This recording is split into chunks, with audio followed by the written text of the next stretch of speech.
नागरिक व्यवस्था में लोग जो है वो कर्तव्यों की बजाय जो है वो अधिकारों पर ज़्यादा जोर देते हैं, इस पर आप क्या कहना चाहेंगे?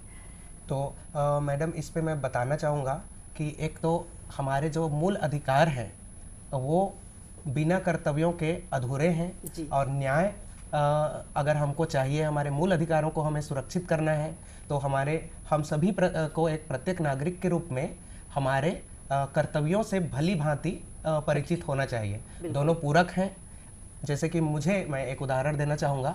जैसे कि मुझे अगर अभिव्यक्ति की स्वतंत्रता चाहिए, मुझे जीवन की स्वतंत्रता चाहिए, तो उसके लिए अभी मैं जैसे कि बोल रहा हूँ और आप शांत हैं, तो यहीं से मेरी अनुच्छेद 19 और अनुच्छेद 21 के अंतर्गत मेरी अभिव्यक्ति और जीवन की स्वतंत्रता जो है वो मैं पा रहा हूँ। उसी तरीके से अगर मुझे बाकी लोगों को मौका देना है, तो ये मेरा कर्तव्य बनता है, मूल कर्तव्य बनता है कि मैं आपके अधिकारों का सम्मान करूँ। उसी तरीके से संविधान में भाग 4 में 51 के अंतर्गत करीब 11 हमारे कर्तव्य हैं, जिसमें हमें हमारे सांस्कृतिक धरोहरों की रक्षा करनी है, पर्यावरण की रक्षा करनी है, हमारे भारतीय जो फ्लैग है, तिरंगा झंडा है, उसका सम्मान करना है।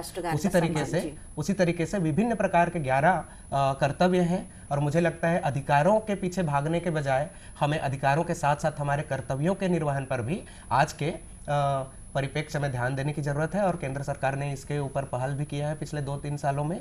और मुझे लगता है हमें राज्य के, परिवार के, समाज के लेवल पे इसको जानने की जरूरत है कि कर्तव्य और हमारे अधिकार संपूरक हैं, और कर्तव्यों का निर्वहन करते हुए हम एक दूसरे के मूल अधिकार को बेहतर तरीके से, मूल भावना जो संविधान की है उसके अंतर्गत प्राप्त कर पाएंगे। जी अंजू जी, आपके क्या